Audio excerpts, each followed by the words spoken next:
Hi, everyone. As you can see, I'm not in my room that I usually do broadcasts in, but I'm using my new MacBook. I can make videos from this just as good as in the other room on my big desk computer. So I thought I'd do it out here. I'm taking a break because I got so frustrated of some dumb thing I did. I'll tell you about it. Also, I set up StreamYard on this computer also, so I can do StreamYard from both of them, and it makes it really nice. And it's easier to look at the camera on this computer because it's not as far up in the air. I'll try to look at the camera more. I got so frustrated today. I started out really good. I like to get as much done before, say, 4 or 5 o'clock in the evening when I sort of just poop out. So I started off, I thought I would photograph a bunch of stuff. I had 2 bags of things upstairs to photograph, and I started photographing, and I noticed that I kept getting, I'm photographing on a plain white wall now. We painted the wall a flat white so that I don't have to take up room with that big roll of paper, white paper. And it works really well. It looks just as good, if not better, than the paper. Plus, I don't have the edges of the paper to worry about. I have the big wall. However, I noticed as I was taking these pictures that I kept getting the wall socket that was this down by the baseboard. I kept getting that into my pictures. And, you know, it took me about going through about 9 items before I realized what I had done. Here I had my camera set on photo instead of square mode. When you put it on square mode, like I usually do, it squares it up and makes it a better angle for your picture. Your whole item is in the picture. And that wall socket and the flip-on switch on the wall, it doesn't show. So I thought I had done all these pieces of clothing, had taken all these pictures for nothing, because it takes a lot of time to edit. It would take me a lot of time to edit every single picture of 9 items. So I just deleted all those pictures, and I went back, put it in square mode, and did all those 9 items over again, photographed them over again. I can photograph pretty quickly, so it wasn't a huge amount of time, but it was just frustrating that I didn't realize that in the first item that it was showing this light socket that it normally doesn't show. So I took my bag of clothing downstairs. It's all ready to measure and then list. So I thought I would come in. I had my second cup of coffee and actually had a cinnamon bun. But I thought I wanted to show you this book that I got. I got it the other day in Target. Target has, in the area where the stationery is, they have some really neat books.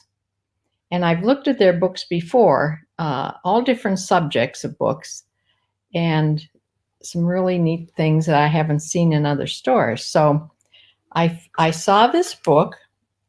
I don't know if this will be backwards to you or not, but it says 3,000 questions about me, which sounds sort of, you know, narcissistic. But really, when you look at these questions, they are perfect questions. If you're running a blog, I ran a blog for a lot of years.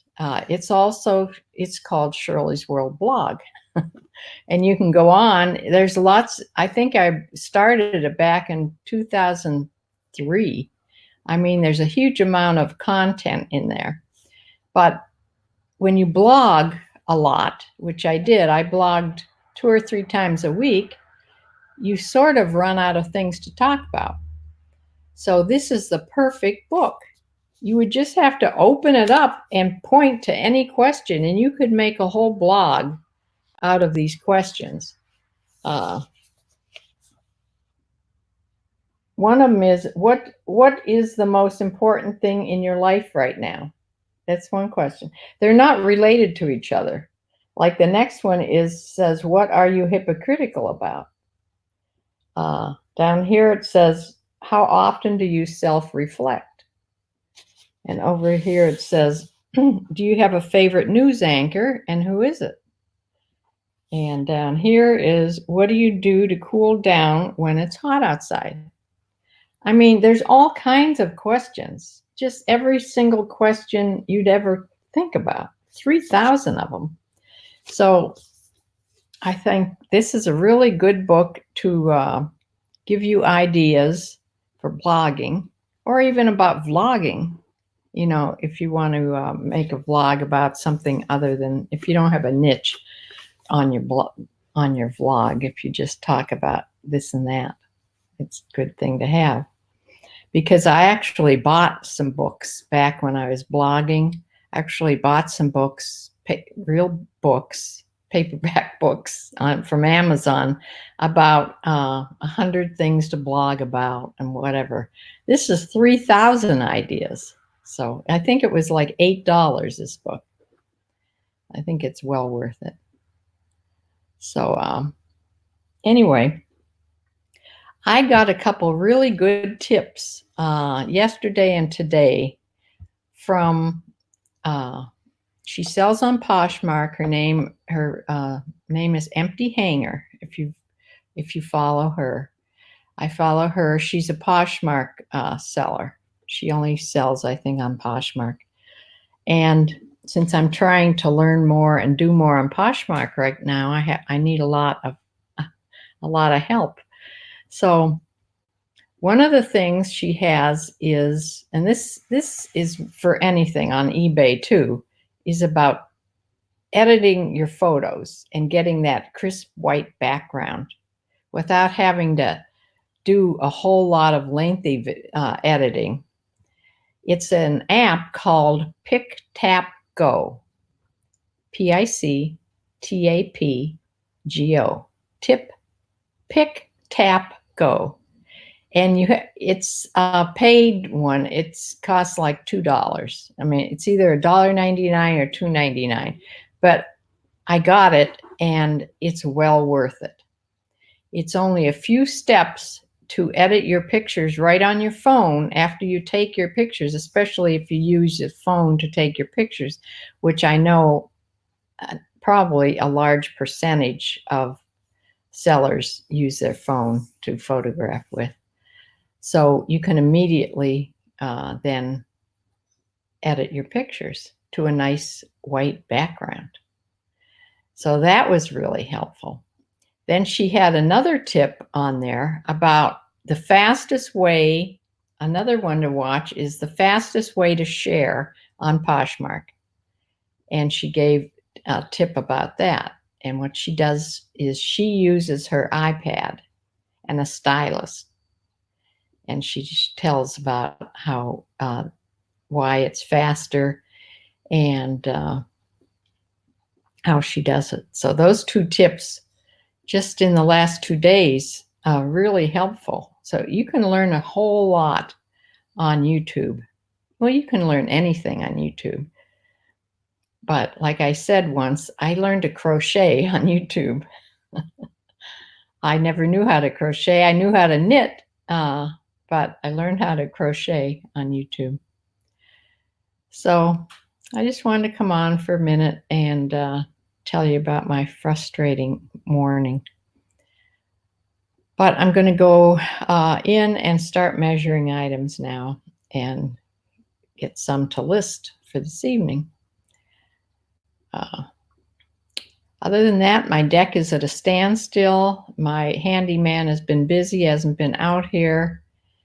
and that's very frustrating also. I want this deck done. And what else was I going to say? I don't know. I'll save it till next time if I think about it. But I have to, I'm not photograph, I'm videoing this on a privately, and I have to change it after I watch it. I have to change it to public because I didn't know if I'd be able to think of the things I wanted to say, which most of them I have. So I'm going to close for now, and I will see it in the, oh, I know what I wanted. I'm sorry. I know. I'm going to do a What's Sold video of the last, or the first half of September. That's going to come up within a week or so. But what I wanted to do is figure out numbers. I wanted to figure out exactly what I paid, what the fees are, and what my ending net payout was. So I want to do that and write it down on each slip of paper that I do my What's Solds on. So I'm going to do that in the next few days before I put them up. And then within the next week or so, I will have a video about that's hopefully more informative about how much I really make on each item that I sell. So I'll close for now and see you in the next video. Bye.